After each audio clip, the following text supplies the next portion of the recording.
হাজারটা রিজন আছে জাহান্নামে যাওয়ার, কিন্তু যদি কোনো মহিলা, এমন মহিলা যার বড় ভাই আছে, যার বাপ আছে, যার স্বামী আছে, আর ওদের থাকা অবস্থায় তার এমন একটা অন্যায়ের কারণে তার জাহান্নাম হয়েছে, যে অন্যটা হচ্ছে তার কি খোলামেলা চলাফেরা, তার জেনাবা বিচারে চলাফেরা, তার ব্যাপারটা অশ্লীল চলাফেরা, তাহলে ওই মহিলা একা জাহান্নামে যাবে না, সঙ্গে কাউকে নিয়ে যাবে।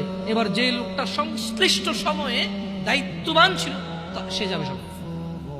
এটা খুব সিম্পল লজিক, কিন্তু কান টানলে কি আসে? কান টানলে কি আসে?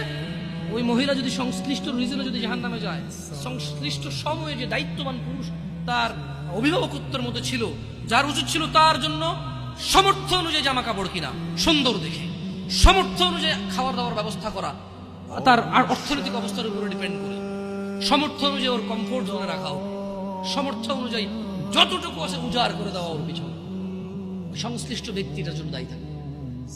যদিও ভিন্ন